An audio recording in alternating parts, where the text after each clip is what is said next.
Hello friends, स्वागत है आप सभी का आपके अपने इस यूट्यूब चैनल पर। दोस्तों, अगर आप भी अपने घर की कंस्ट्रक्शन करा रहे हैं या कराने की सोच रहे हैं या फिर आप कोई सिविल साइट इंजीनियर हैं तो आप लोगों के लिए ये वीडियो बहुत ही ज़्यादा ज़रूरी है, क्योंकि इस वीडियो में आपको जो बताने वाला हूँ वो प्रैक्टिकली नॉलेज है। साइट पे ऐसी कौन सी गलतियाँ हैं जो घर बनाते समय अक्सर हो जाती हैं, और कुछ आपको मैं टिप्स भी देने वाला हूँ जो आपके घर के लिए काफ़ी ज़्यादा आपको मदद करेंगे। सो प्लीज़ वीडियो में एंड तक बने रहना। वीडियो को आगे बढ़ाने से पहले मैं आपको बताना चाहूँगा कि सबसे पहले मैं शुक्रिया अदा करूँगा आप सभी लोगों का कि हमारे इस चैनल पे 2 लाख लोगों का परिवार हो चुका है।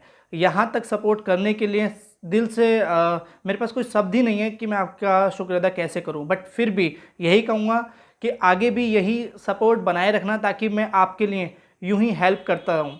मेरा जो मेन मोटिव रहता है वो ये रहता है कि भाई मैं आप लोगों को किस तरीके से हेल्प कर सकता हूँ।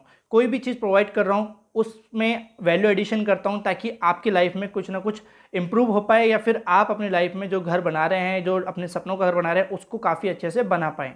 तो ज़्यादा समय ना लेते हुए आपका सीधे हम वीडियो के पहले पॉइंट पे चलते हैं। तो यहाँ मैं आपको बताना चाहूँगा, अक्सर बहुत से लोगों में जल्दी बहुत होती है घर बनाने की। अब यहाँ पे देखिए, आप जो स्लैब कास्टिंग देख रहे हैं, ये स्लैब कास्टिंग बेसिकली अभी प्रॉपर इस तरफ साइड से देखेंगे स्लैब कास्टिंग चल रही है, एंड इस साइड से देखेंगे तो यहाँ पे भी सरिया भी सही से बंधा नहीं है, यानी कि अभी यहाँ पे हमारी स्लैब बार बेंडिंग कंटिन्यू है, और इधर आपका कास्टिंग हो रही है, पाइप भी अभी बिछाए जा रहे हैं।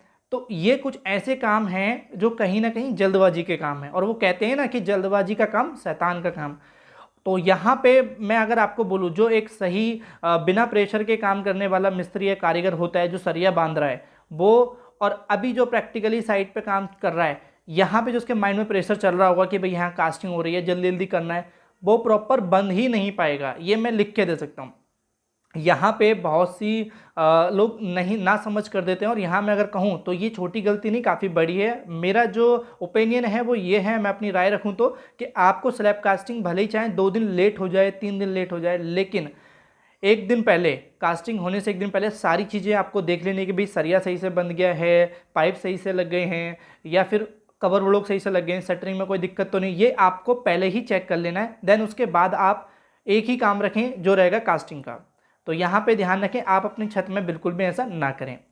अब अगर मैं दूसरी बात करूं, जो हमारा दूसरा पॉइंट है वो स्टेयर केस का है। अब स्टेयर केस में क्या होता है कि बेसिकली जब स्टेयर केस को लोग बार कास्ट करते हैं, तो आज भी क्या होता है कि मैंने बहुत सी साइटें देखी हैं जहां पे कास्टिंग करते समय बायोवेटर का इस्तेमाल नहीं करते।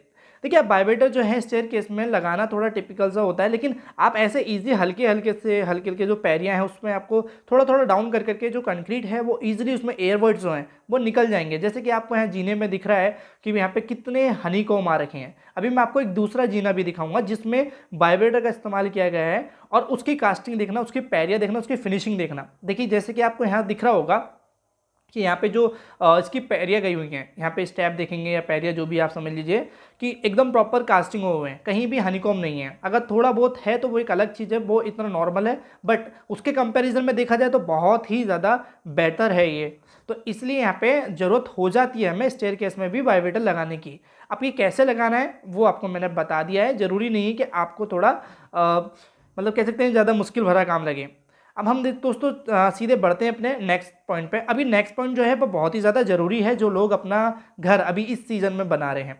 यहाँ पे मैं सिर्फ अपना एक ओपिनियन रखना चाहूँगा इस चीज़ को लेके। मेरे से काफ़ी ज़्यादा पूछा है लोगों ने कि सर, हम अपनी छत में जो शटरिंग इस्तेमाल करते हैं वो हमें कौन सी करनी चाहिए, यानी क्या हमें वो प्लाईवुड की शटरिंग इस्तेमाल करनी चाहिए या स्टील प्लेट की। तो देखिए, यहाँ पे जैसे कि अभी गर्मी चल रही है, ये हमारे जो समर चल रहे हैं, इसमें मैं आपको रिकमेंड करूँगा कि आप प्लाईवुड की शटरिंग इस्तेमाल करें, स्टील प्लेट की ना करें। अब मैं क्यों कह रहा हूँ स्टील प्लेट की, क्योंकि बेसिकली क्या होता है कि जैसे मान लीजिए हम अपनी छत में स्टील की प्लेट रखते हैं, तो ऑलरेडी कितनी गर्मी होती है, और वो स्टील की प्लेट जो होती है वो इतनी गर्म हो चुकी होती है, फिर ऊपर से कंक्रीट डलती है, फिर ऊपर से हमारी धूप पड़ती है, तो जो कंक्रीट के अंदर जो मॉइस्चर रहता है, ये जो हमारा वाटर सीमेंट रेशियो होता है, वो बहुत ही तेज़ी से सूखने लगता है ना। और जो सेटिंग होती है हमारी, एक समय से देखा जाए तो जो 30 मिनट से मिनिमम इनिशियली टाइम होता है वो उससे पहले ही सेट होने लगता है, और जब समय से पहले कास्टिंग कभी भी सेट होगी तो उसमें क्या हुआ, आपको क्रैक देखने को मिलेंगे। वो डेवलप क्रैक हो ही जाती हैं, और कहीं ना कहीं वो इशू करती हैं आगे चल के प्रॉब्लम के रूप में। तो ये ध्यान रखें। और दूसरा एक रीज़न ये भी है कि स्टील प्लेट की जो हमारी जगह जगह छोटे छोटे से हमारे क्या होते हैं, इसमें गैप काफ़ी रहते हैं, क्योंकि हमें ज़्यादा बड़ी साइज़ की तो होती नहीं है, तो इसलिए वहाँ पे टेप भी लगाना पड़ता है, और टेप प्रॉपर नहीं लगता है तो नीचे से स्लरी गिरने के चांसेस भी हो जाते हैं। इसलिए मैं कहूँगा कि आप स्टील प्लेट को रिकमेंड ना करके समर में आप प्लाईवुड के लगाएं। वैसे स्टील की प्लेट भी बुरी नहीं है, बट समर के लिए मैं कहूँगा कि आप प्लाईवुड की इस्तेमाल करें, काफ़ी ठीक रहेगा। मैं अगर नेक्स्ट पॉइंट की बात करूँ तो यहाँ मैं आपको बताने वाला हूँ कि कॉलम की कास्टिंग जो करते हैं लोग बार, कास्टिंग तो बहुत दूर की बात है, लोग बार सही से उसको प्रोवाइड भी नहीं करते हैं। यानी कि ना तो उनकी कोई शेप डिसाइड करते हैं भाई कहाँ कैसे कॉलम जा रहा है, बस जैसे तैसे बस उसको खड़ा कर दो कॉलम की तरह लगना चाहिए, भले ही कॉलम हो या ना हो, मजबूती हो नहीं हो। जैसे आप वीडियो में देख ही पा रहे हैं, यहाँ पे कॉलम आपको दिख रहा होगा कि किस तरीके से कॉलम है।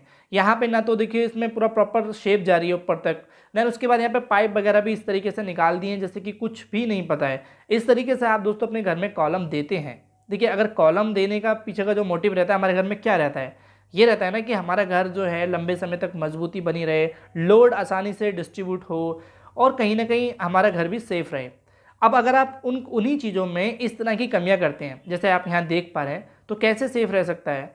इसलिए यहाँ पे मैं रिकमेंड करूँगा कि वैसे जब देखा जाए तो यहाँ जो कमियाँ रही हैं इस कॉलम को देखा जाए तो वो ये है कि एक तो इसकी प्रॉपर कास्टिंग नहीं हुई है, और इसमें जो कास्ट किया गया है वो प्रॉपर शटरिंग का भी इस्तेमाल नहीं किया गया है। वो दोनों साइड से शायद हो सकता है ये दिक्कत करी हो जब इन्होंने ये प्लाई लगाई हो आपस में, तो इसलिए यहाँ पे कॉलम की कास्टिंग करना भी ज़रूरी हो जाता है एक प्रॉपर ढंग से। अब हम नेक्स्ट पॉइंट की और लास्ट पॉइंट की बात करने वाले हैं, वो है शटरिंग की मेज़रमेंट। बहुत से लोगों का क्वेश्चन आया है सर कि हमें शटरिंग की जो मेज़रमेंट रहती है, हमारे ठेकेदार ने हमसे इस तरीके से चार्ज लिया है या इस तरीके से नपत करी है। अभी कुछ ही दिन पहले एक भाई का इंस्टाग्राम पे मैसेज भी आया था और उसने कमेंट भी की थी कई बार, बट मैंने उसका रिप्लाई दे दिया है उसको। अब यहाँ पे उसका क्वेश्चन ये था कि सर हमारे घर में जो भी बीम है और बीम के नीचे जो हमारी बल्लियाँ लगती हैं, तो उसकी मेज़रमेंट जो होती है वो उन्हें अलग ली है। देखिए यहाँ पे क्या होता है मैं आपको बताऊंगा, बीम में क्या होता है, जो हमारे दोनों साइड होती हैं, जो लेफ्ट एंड राइट में जो हम साइड प्रोवाइड करते हैं, उसकी मेजरमेंट तो वो नाप के लेगा, लेकिन जो बीच की मेजरमेंट होती है बॉटम की, वो हमारी स्लैब में ही नप जाती है। यानी कि जैसे कि मान लीजिए स्लैब आप नाप रहे हैं 10 फीट का कोई चौड़ाई है, उसमें एक बीम जा रहा है, तो अब बीम का जो कटा हुआ एरिया है उसको थोड़ी ना काटेंगे, पूरी छत नापेंगे ना, तो नीचे का जो बॉटम है वो हमारा स्लैब में ही कवर हो जाता है। इसलिए आपको नीचे जो बॉटम होती है उसकी मेजरमेंट देने की ज़रूरत नहीं होती है। मैंने तो अभी तक यही किया है और यही होता है, बट कुछ लोग क्या करते हैं, नहीं पता होता उन लोगों को, और वो जो शटरिंग वाले होते हैं वो कहीं ना कहीं वहाँ पे अपनी चालाकी से पैसा वसूल कर लेते हैं, ले लेते हैं। बट मैं यहाँ देखो सब ठेकेदार की बात नहीं कर रहा हूँ, सब ठेकेदार एक से नहीं होते। कुछ ठेकेदार अपने खुद के जो भी ईमानदारी के पैसे होते हैं वही लेते हैं, और कहीं ना कहीं वो ठीक भी है। तो इसलिए इन सब चीज़ों से अवेयर हो जाना आपके लिए काफ़ी ज़्यादा ज़रूरी होता है, क्योंकि घर को बनाते समय कहीं ना कहीं एक इंसान जो घर बनाता है वो इमोशनली टच होकर घर को बनाता है, और वो कहीं ना कहीं फिर दिक्कत है वो ज़्यादा महसूस करता है जब उसमें कहीं ना कहीं किसी तरह की कोई कमी रह जाती है या उससे कोई हेरा फेरी की जाती है। तो ये दोस्तों कुछ ऐसे पॉइंट थे जो आप लोगों को पता होने चाहिए। अगर अभी तक आपने जो वीडियो में देखा है और कहीं भी आपको ऐसा लगा कि ये पॉइंट मेरे लिए हेल्प करेगा या करा है, तो प्लीज़ वीडियो को लाइक कर देना और चैनल को सब्सक्राइब कर लेना, क्योंकि इसी तरह की मज़ेदार वीडियो आपको चैनल पर मिलने वाली है। और फिर से शुक्रिया करूँगा आप लोगों के लिए जो आप लोगों ने अभी तक यहाँ तक मुझे सपोर्ट किया। प्लीज़ आगे भी करना। Thank you for watching video, मिलते हैं अपनी नेक्स्ट वीडियो।